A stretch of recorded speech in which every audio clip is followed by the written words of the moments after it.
Hello दोस्तों, नमस्कार। MCC classes में साथियों आपका बहुत बहुत स्वागत है। दोस्तों आज हम बात करने वाले हैं प्रश्न नंबर आपका जो चौथा है ना, जो ओल्ड पेपर है मध्य प्रदेश व्यापम के, उसकी हमने बात करी मध्य प्रदेश कांस्टेबल का, जो कि 2017 में पेपर हुआ था दोस्तों।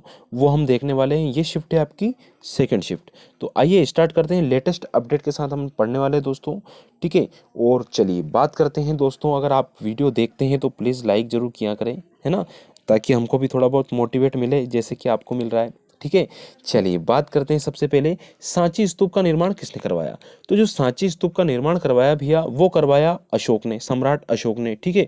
जो कि आप मौर्य वंश के ये शासक रहे, ठीक। तो अशोक ने, सम्राट अशोक ने सांची स्तूप का निर्माण करवाया।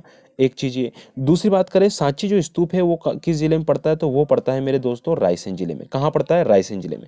तो रायसेन जिले में कई बार क्या आता है कि ये बेतवा नदी के किनारे स्थित बताया जाता है ना। हालांकि थोड़ा सा दूर है, पर आपको याद रखना है किस नदी के किनारे? बेतवा नदी के किनारे, यानी कि बेतवा नदी के तट पे स्थित है, ठीक है। सांची को ही 1989 में दोस्तों यूनेस्को की विश्व विरासत सूची में शामिल किया गया था। और विश्व विरासत सूची में मध्य प्रदेश का यह दूसरा स्थान है जिसको शामिल किया गया था। पहला कौन सा है आपको कमेंट में करके बताना है, क्योंकि इससे पहले पेपर हमने पढ़ा, उसमें हमने ये चीज आपको बताई थी। चलिए आगे का प्रश्न आता है दोस्तों। ये कुछ रीजनिंग मैथ्स के आते हैं तो इनको आप सोल्व कीजिएगा। अगला प्रश्न आता है कि भारतीय स्टेट बैंक है ना, यानी कि 2017 में भारतीय स्टेट बैंक के साथ कितने सहयोगी बैंक विलय हुए थे? तो ये टोटल 5 हुए थे। लेटेस्ट अपडेट भी आपको दे दी जाएगी जल्द, ठीक है। अब 5 बैंक कौन कौन से, तो मैं आपको बता दूं दोस्तों। स्टेट बैंक ऑफ बीकानेर करके हुआ था पहला, ठीक है, बीकानेर वाला। दूसरा हैदराबाद, तीसरा मैसूर, चौथा आपका पटियाला और पांचवा आपका त्रावणकोर, ठीक है। इस प्रकार से ये पांचों बैंक इसमें विलय हुए थे 2017 में, यानी एसबीआई में 5 बैंक जो सहयोगी बैंक थे उनका विलय कर दिया गया, ठीक है। आगे की प्रश्न की बात करते हैं दोस्तों। पशु के लिए किस ब्लड बैंक किस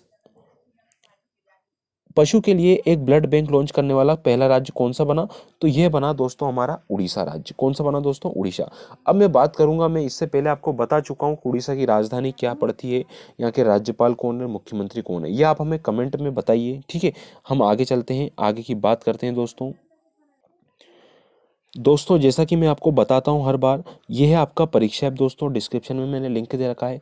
यदि आप तैयारी कर रहे हैं दोस्तों सब इंजीनियर की, टेक्निकल, नॉन टेक्निकल, ग्रुप 2 या सब ग्रुप 4 की, है ना, इसके अलावा चाहे आप जेल प्रेरी की तैयारी कर रहे हो या मध्य प्रदेश का करंट अफेयर चाहिए जो आपको आता है डेली, दूसरा मध्य प्रदेश कांस्टेबल और एसआई की, जो भी व्यक्ति तैयारी कर रहे हैं और आप टेस्ट सीरीज खरीदना चाहते हैं दोस्तों, तो डिस्क्रिप्शन में मैंने लिंक दे रखा है परीक्षा ऐप का। तो यहाँ जाके आप इसको डाउनलोड कर सकते हैं और आप इस पर 40% का जो डिस्काउंट अगर चाहते हैं दोस्तों, है ना, तो आप ये कोड यूज़ कर सकते हैं MCC40, जिससे आपको 40% का डिस्काउंट मिल जाएगा दोस्तों।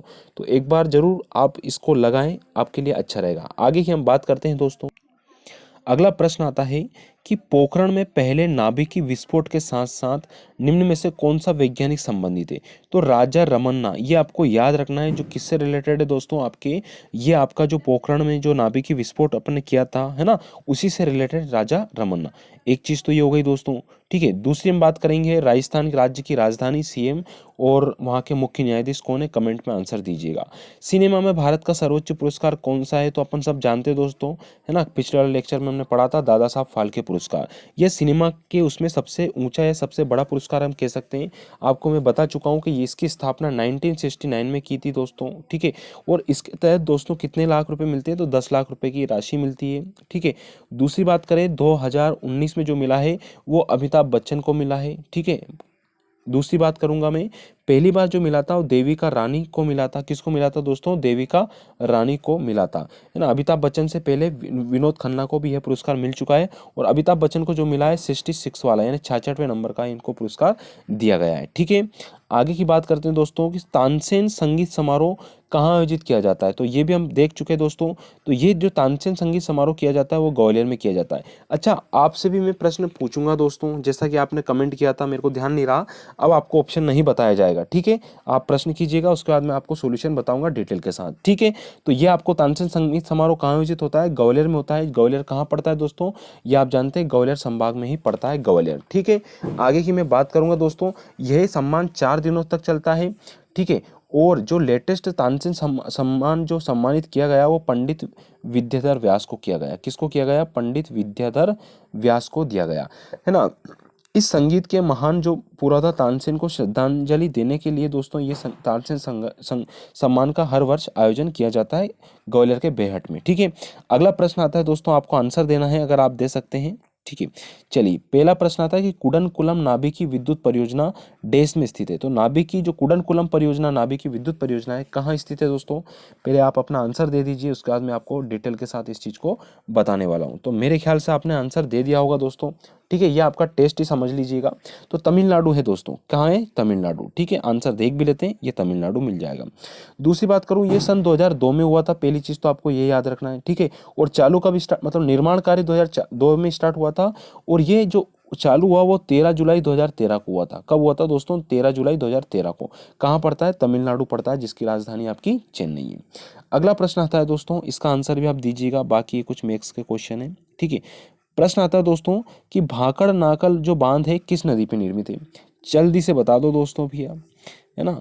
ये तो आपको आना चाहिए, क्योंकि इसके बारे में हम पहले भी डिस्कशन कर चुके हैं दोस्तों। ठीक है, ये तो आपको आना ही चाहिए। जल्दी से बता दो दोस्तों, कर लिया होगा मेरे ख्याल से। चलिए आंसर देखते हैं। तो आंसर बिल्कुल वो का वही है दोस्तों, सतलज नदी पे ये स्थित है। ठीक है, चलिए आगे की हम बात करते हैं। 2011 की जनगणना के अनुसार दोस्तों प्रदेश का औसत साक्षरता दर कितना है? ये आपके पास 4 ऑप्शन है, आप थोड़ा गणना कीजिए, फिर मैं आपको डिटेल के साथ में इस चीज़ को बताता हूँ साथियों। मेरे ख्याल से आपने आंसर कर दिया होगा। आंसर है दोस्तों 69.32%। ये कुल साक्षरता दर है मध्य प्रदेश का 2011 की जनगणना के अनुसार। एक चीज हो गया। अब इसके बारे में डिटेल में बता दूं दोस्तों, जो पुरुषों का है इसमें से वो है दोस्तों 78.73 पुरुषों का, और महिला का हो गया 59 पॉइंट लगभग 24%। ठीक है, और जो बीच में वैल्यू आती है वो आपका क्या हो जाएगा दोस्तों? कुल साक्षर दर मध्य प्रदेश की। ठीक है, आगे की बात करता हूँ। अगला प्रश्न आता है कि विश्वनाथ जो आनंद थे दोस्तों, ये किस चीज के प्रसिद्ध खिलाड़ी थे? तो ये किस चीज के प्रसिद्ध खिलाड़ी थे?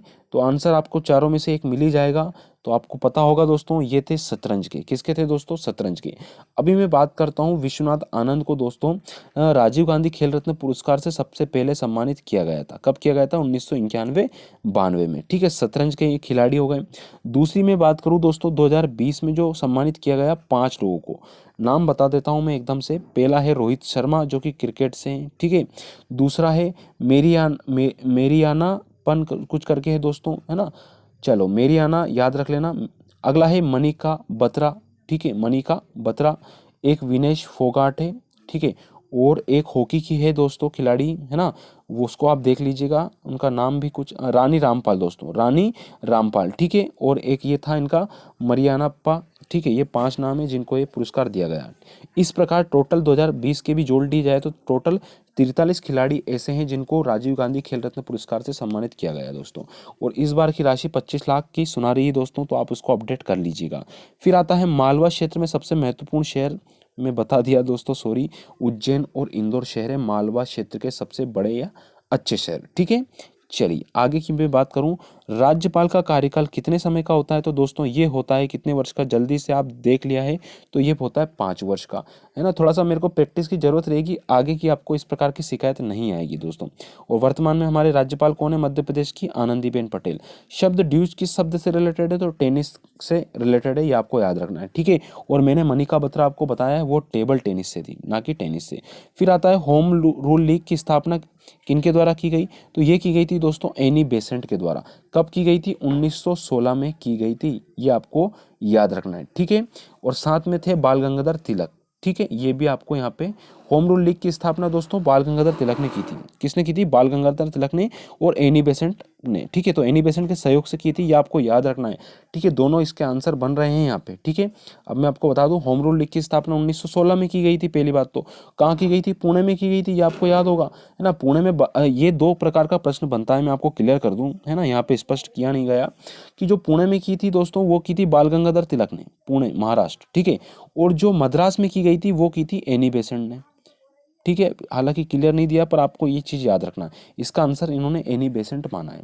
अगला प्रश्न आता है पहला गैर अमेरिकी time person of the year किसको चुना गया? तो ये चुना गया महात्मा गांधी को, गैर अमेरिकी टाइम। ठीक है, ये आपको याद रखना है। चलिए आगे आता है दोस्तों कि 2016 में महिला एकल चीन ओपन बैडमिंटन टूर्नामेंट किसने जीता? तो ये उस टाइम पे जीता था पीवी सिंधु ने। किसने जीता दोस्तों? पीवी सिंधु ने जीता था, ये आपको याद रखना है, ठीक है।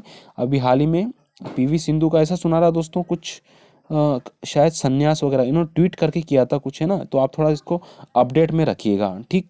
फिर जो भी इन्फॉर्मेशन होगी मैं करंट अफेयर जब पढ़ाऊंगा आपको क्लियर करवा दूंगा, है ना। ग्वालियर में पैदा हुए प्रसिद्ध सरोदवादक कौन थे दोस्तों? तो अमजद अली खान थे, ये आपको याद रखना है ना। 1945 में इनका जन्म हुआ था वहाँ पे, ठीक।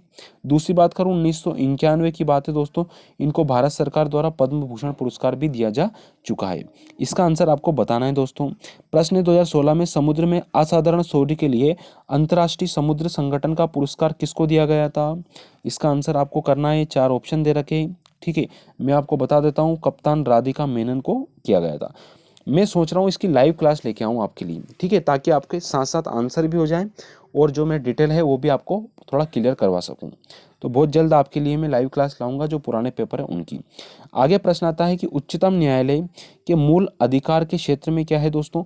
तो भारतीय संघ की विभिन्न इकाइयों के बीच विवाद, दो या दो से अधिक राज्यों के बीच कोई विवाद होता है तो उच्चतम न्यायालय यानी सुप्रीम कोर्ट में वो मामला जाता है। और सुप्रीम कोर्ट कहाँ पड़ता है? आपका नई दिल्ली में। फिर आता है दोस्तों भारतीय जिन्हें रेमन मैग्सेसे पुरस्कार 2016 में मिला, टीएम कृष्ण को मिला, साथ में बेजवाड़ा विल्सन को मिला था। अब इसकी खास बात यह है, ये पढ़ाने का उद्देश्य ये है कि आपको अपडेट में आपको क्लियर करवा सकूं। दोस्तों वीडियो प्लीज़ थोड़ा शेयर और लाइक तो कर दीजिए। आगे की मैं बात करूंगा। ये दोस्तों जो रमन मैग्सेसे पुरस्कार है ना, इसे एशिया का नोबेल पुरस्कार बोलते हैं। पहली चीज़ तो ये है ना, ये कहाँ की सरकार देती है? तो फिलीपींस की सरकार देती है। कौन देती है दोस्तों? फिलीपींस जो देश है ना, वो सरकार देती है। पहली बार जो मिला था 1958 में दोस्तों हमारे देश के विनोबा भावे को मिला था। किसको मिला था? विनोबा भावे को। और 2018 में दो को व्यक्तियों को मिला था, सोनम वांगचुक, है ना, थ्री इडियट में जो रहते हैं ना, आपने सुना होगा किरदार आमिर खान ने निभाया था, वही सोनम वांगचुक और भरत वाटवानी इन दोनों को मिला था 2018 में। 2019 का बताता हूँ मैं। 2019 का जो मिला वो मिला दोस्तों रवीश कुमार को। किसको मिला? रवीश कुमार को यह मिला है 2019 का, ठीक है। ये आपको याद रखना है दोस्तों। और इसे एशिया का नोबेल पुरस्कार भी कहा जाता है। और ये रवीश कुमार है ना दोस्तों, पत्रकार है ना, तो पत्रकारिता में क्षेत्र में इनको दिया गया। अगला प्रश्न बनता है दोस्तों, ठीक है। आगे आपका मैथ्स आ गया है दोस्तों, तो प्रश्न यहीं पे आप खत्म करते हैं, ठीक है। इस प्रकार के प्रश्न आप जरूर कर लीजिएगा, ठीक है दोस्तों। तो धन्यवाद साथियों, प्लीज़ हमारे चैनल को थोड़ा शेयर कीजिए, लाइक कीजिए, है ना। मैं आपके लिए लाइव क्लास लेने वाला हूँ, है ना। अगला मैं कोशिश करूँगा कि आपके पास लाइव क्लास आए, जिससे आपको जो मध्य प्रदेश पुलिस कांस्टेबल के जो पेपर हैं उनके आप भी क्वेश्चन कर सकें प्रैक्टिस के तौर पे। तो धन्यवाद साथियों, प्लीज़ लाइक और शेयर जरूर कीजिएगा।